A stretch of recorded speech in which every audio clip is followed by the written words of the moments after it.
Quelle perspective pour Vision? C'est ce que nous allons regarder ensemble dans cette vidéo. Si vous aimez mon contenu, partagez-le sur vos réseaux, mettez un pouce vers le haut à cette vidéo. Vous pouvez également devenir membre de la chaîne en cliquant sur le bouton rejoindre. Vous aurez accès en avant-première à toutes les vidéos.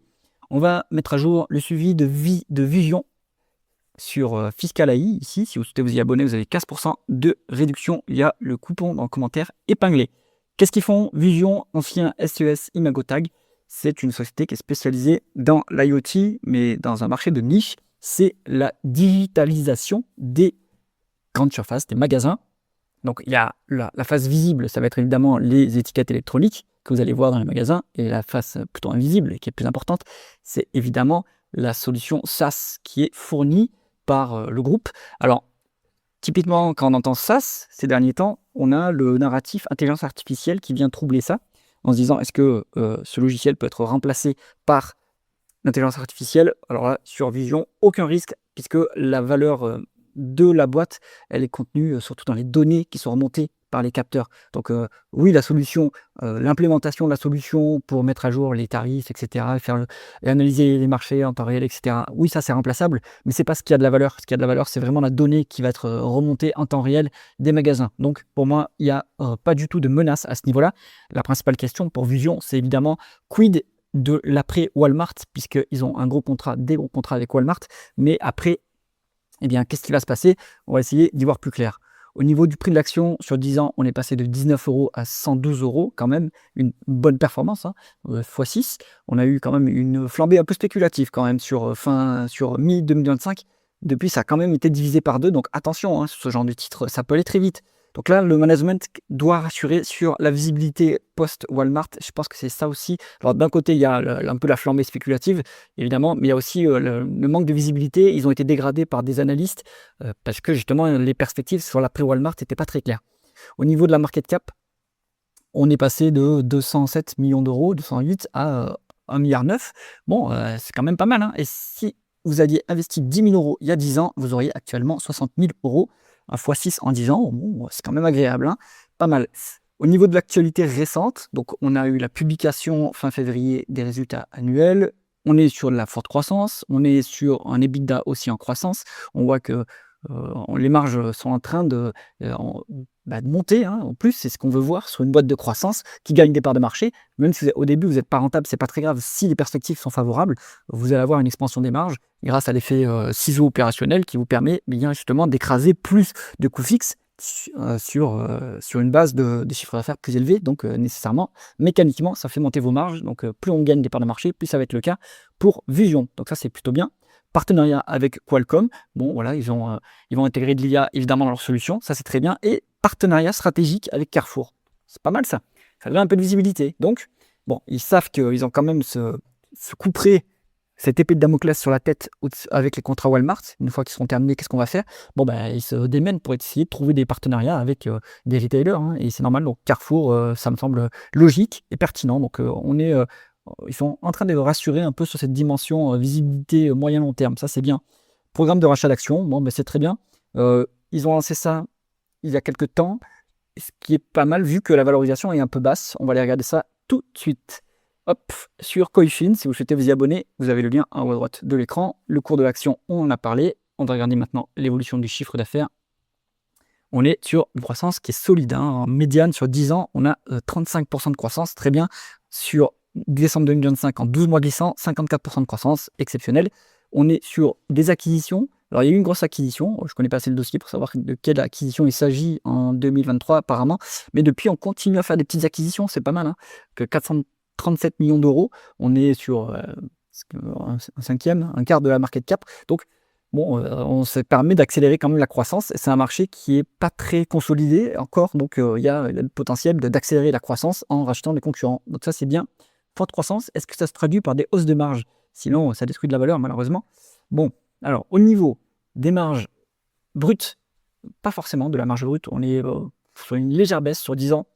Mais au niveau du taux de marge d'EBITDA, on est en augmentation depuis 10 ans. Et on est, on va dire, depuis 2020, là, ça s'accélère. Enfin, ça s'accélère. Ça monte quand même pas mal, hein. Le taux de marge d'EBITDA est à 11,3%, ce qui est pas mal et ce qui permet aussi maintenant d'avoir du résultat net positif également.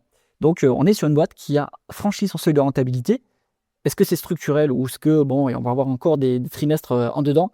Moi, je pense que maintenant, ils sont sur un modèle qui leur permet, en passant à l'échelle, d'avoir une bonne distance avec le seuil de rentabilité, donc on est plutôt pas mal. Alors, le taux de marge de free cash flow, il est trompeur, hein. C'est une boîte qui a BFR négatif, elle reçoit les acomptes clients pour équiper les magasins, donc le besoin en fonds de roulement, il est biaisé par ces acomptes qu'on reçoit. Donc malheureusement, ça c'est un peu faux, hein, ce taux de marge de free cash flow, il faudrait le retraiter des avances clients et on ne serait pas du tout sur le même niveau.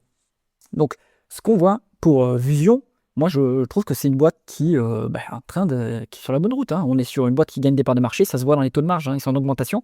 C'est pas, bon, sur le taux de marge brut, c'est pas très visible, mais en revanche, sur le taux de marge EBITDA, et c'est en plus celui qui est le plus important, c'est très visible que le groupe est en train de valider son modèle d'affaires. Donc ça, c'est très bien. Il faut que maintenant, il continue à faire de la conquête de parts de marché en décrochant des nouveaux contrats. Donc là, on est bien. Au niveau de la conversion des bénéfices nets en free cash flow, c'est biaisé par le BFR qui est négatif, hein. Donc ici, alors c'est pas ça que je voulais vous montrer, c'est plutôt ceci. On voit que bon, il y a beaucoup plus de free cash flow que de résultats nets, mais ce cash, voilà, ça c'est biaisé par les acomptes clients. Donc, ce qui est bien avec le cash qu'on va recevoir, c'est qu'on peut le placer en trésor. On a des placements de trésorerie, hein, donc il y a des intérêts qui vont être générés. On va aller voir ça juste après. Donc le BFR très négatif, variation de BFR également très très négative, hein, depuis 10 ans, moins 2,9 milliards. Donc évidemment que ça fait monter fortement les free cash flow. Donc c'est un peu trompeur, attention, hein. Au niveau des capex et de dotations aux amortissements, on voit qu'on continue d'investir fortement dans la croissance. C'est normal, c'est une société qui fait la croissance organique. Donc on a beaucoup plus de capex que de dotations aux amortissements. Et c'est ce qu'on veut voir pour une boîte qui est en train de conquérir des parts de marché et qui est en train d'agrandir son appareil productif. Un peu d'autres éléments non cash, donc ça je ne sais pas de quoi il s'agit. Il faudrait voir dans le tableau de flux de trésorerie, sans doute des amortissements, des cartes d'acquisition ou autres, des provisions, enfin à vérifier. Bon, donc habituellement, quand il y a une différence entre free cash flow et résultat net, je dis que pour valoriser les fonds propres, il vaut mieux utiliser les free cash flow, mais là, en fait, les free cash flow, ils sont quand même très biaisés. Donc, si vous voulez valoriser les fonds propres, il vaut mieux utiliser un price earnings pour Vision. Et de quoi qu'il en soit, vu qu'il y a quand même beaucoup de cash, je pense que c'est quand même mieux d'utiliser la valeur entreprise sur EBITDA qu'on va aller voir tout à l'heure, parce que ça exclut le cash, justement. Allez, on regarde maintenant la rentabilité opérationnelle. On est sur un rendement des capitaux investis, une rentabilité des capitaux. Voilà, là, c'est biaisé, évidemment, encore par les acomptes clients. Donc, ce qu'on peut se dire, c'est qu'en médiane, si on prend une valeur médiane, on est sur une boîte qui commence à avoir un peu de rentabilité quand même. Hop, c'est ce qu'on veut voir. Parce que bon, il y a les marges évidemment, mais il faut toujours mettre ces marges face au capital qui est investi, évidemment. Donc, si on prend la médiane, elle est là, pardon, en fait, 2,7%. C'est pas top, mais sur 3 ans, ça s'accélère à 7,2%. Et donc, dernièrement, on est sur voilà, 13-14. Donc ça, c'est à mettre en regard avec le coût moyen pondéré du capital, qu'on va aller voir tout à l'heure. Mais Vision commence à créer de la valeur assez structurellement pour ses actionnaires, hein. Donc ça, c'est plutôt bon signe pour le long terme, le moyen long terme. Donc là, après, il y a un petit biais sur ce qui s'est passé ici. Est-ce que c'est parce qu'il y a une marge d'EBIT qui a fortement augmenté? On peut regarder ça, hein, marge EBIT margin. Ou alors est-ce que la base des capitaux investis a beaucoup baissé? Non, là on voit que la marge opérationnelle est en augmentation aussi, ça c'est plutôt bon signe. Donc là en fait il s'est passé quelque chose plutôt au niveau des actifs immobilisés ou du besoin en fonds de roulement. Et en fait on le sait, c'est le besoin en fonds de roulement qui a varié assez fortement ici plutôt. Hop, voilà, grosse variation du besoin en fonds de roulement, donc forcément ça biaise un petit peu. Bon, quoi qu'il en soit, on est sur une boîte qui va créer de la valeur assez structurellement à partir de maintenant, donc ça c'est plutôt bien. Si on regarde l'endettement, bon, il y a beaucoup de cash au bilan, évidemment, ce sont des acomptes clients, ça appartient pas aux actionnaires. Toutefois, ce qui appartient aux actionnaires, c'est ça, les intérêts de placement. Donc c'est toujours sympathique d'avoir 49 millions sur 10 ans. Alors, sur 10 ans, c'est pas énorme pour une boîte, mais bon, c'est quand même intéressant. C'est toujours ça de prix en résultat financier.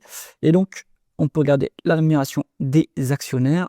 Si on regarde ici, on a un dividende qui commence à être payé, donc c'est symbolique, mais c'est plutôt bon signe, hein, quand on a un dividende qui commence à être payé, même s'il est ridicule. Mais c'est pour dire, bon, ça y est, hein, on a franchi notre seuil de rentabilité, donc on va pouvoir rémunérer l'actionnaire qui a été patient et qui a accompagné l'aventure depuis longtemps, si c'est vraiment le cas. Mais bon, en tout cas, on a un dividende, donc la société, elle peut rassurer par rapport à ça. Il est ridicule, il est symbolique, mais c'est pas grave. Et par contre, on a un peu de dilution structurelle. En revanche, ils ont racheté des actions, on l'a vu tout à l'heure. Donc, ils ont à cœur aussi de, à mon avis, maîtriser la dilution maintenant qu'on a franchi le seuil de rentabilité. On n'a plus besoin de se financer par fonds propres, par dilution du coup. Donc, c'est plutôt intéressant. Et ça permet de garder une rémunération d'actionnaire qui est positive, hein, puisque si vous avez de la dilution et pas de dividende, votre rémunération d'actionnaire est négative. Donc, vous pouvez compter que sur l'appréciation du capital. Donc ici, maintenant, c'est bon. On aussi sur un petit dividende et une petite rémunération de l'actionnaire qui est positive, c'est plutôt bon signe. La valorisation, si on regarde la valorisation en termes de valeur d'entreprise sur EBITDA, bon, en médiane, 35. Normal, hein, société de croissance, les multiples passés, puisque là on est sur LTM, c'est-à-dire les 12 derniers mois, en général, le passé, quand on croit fortement, il n'est pas très représentatif. Maintenant, on voit que par rapport aux multiples passés, enfin aux 12 derniers mois d'EBITDA, on est valorisé à 8,4 fois la valeur d'entreprise. C'est un niveau très très bas. Hein. C'est un niveau qu'on n'a pas vu depuis que la boîte était une micro-cap, quoi, hein, ici, en 2012. Donc bon, là quand même, on est revenu, on n'est plus du tout sur la même boîte, elle est quand même beaucoup plus solide. Ça, c'est un peu pessimiste. Hein. Et on peut regarder l'autre multiple de croissance qui est le PEG ratio. Donc ça vous donne combien vous payez 1 euro de croissance des bénéfices. Donc là, on le paye 50 centimes. Vous payez 50 centimes 1 euro de croissance des bénéfices. Donc, bon, en PEG ratio, on n'est pas très chèrement valorisé pour Vision et même en valeur d'entreprise sur EBITDA. Hein. Donc bon, la médiane n'a jamais été trop élevée. Mais sur des moments d'euphorie, on peut se rapprocher de 1. Donc là-dessus, moi je pense que bon, il y a un peu de marge de sécurité par rapport à ce multiple. C'est plutôt intéressant. Si on revient sur Fiscal AI, on va comparer un peu à des comparables. Donc Pricer AB, qui est une boîte suédoise, mais ils sont tout petits, 49 millions, donc c'est pas forcément très comparable. Je connais pas assez bien l'industrie, hein, mais pour savoir si ces comparables sont pertinents. Mais en tout cas, c'est ce que nous sélectionne le logiciel. On voit que Vision, c'est celle qui croît le plus vite. Elle a un rendement des capitaux investis qui est énorme ici. Alors, sur Coefin, il est carrément à 80%, ici, il est à 26%. Donc, dans les deux cas, il y a un biais. Donc, il faut faire le calcul à la mano, je pense. Mais on est sur une boîte qui a de la croissance et qui est maintenant rentable. Et bon, en valeur d'entreprise sur EBITDA, ici, elle est valorisée à 37. C'est pas forcément très pertinent. Est-ce qu'on a le PEG ratio sur Fiscal AI? On a le PEG ratio et on voit que sur Vision, alors ici ils nous mettent 1,8, donc ça dépend des estimations d'analyse qui sont retenues et par rapport aux autres comparables, bon, c'est très dispersé. On ne peut pas trop conclure grand-chose là-dessus. Et dernier point qu'on peut regarder sur Vision, c'est un DCF. Donc ici, le DCF, dans quel cas ça s'applique?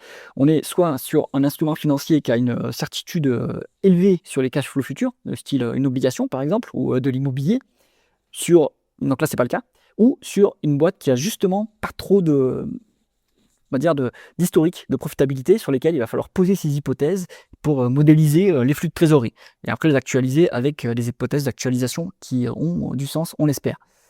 Ce qui est bien avec Vision maintenant, donc avant, on va dire il y a un an et demi, faire un DCF, c'était un peu la seule solution puisqu'il n'y avait pas trop d'historique de profitabilité. On a vu tout à l'heure que les multiples permettaient maintenant de valoriser Vision et de voir qu'il y a quand même une décote en termes de price earning to growth, PEG ratio, ou même en termes de valeur d'entreprise sur EBITDA, sur les 12 derniers mois passés. Donc ici, vous pouvez faire un DCF quand même sur Vision, parce que on peut modéliser quand même une expansion de marge, puisqu'ils sont en train de conquérir des parts de marché, donc ça c'est plutôt positif. Mais bon, on peut se reposer également aussi sur une valorisation par les multiples, hein, ça a du sens. Ce que je veux voir ici, c'est plutôt les hypothèses d'actualisation.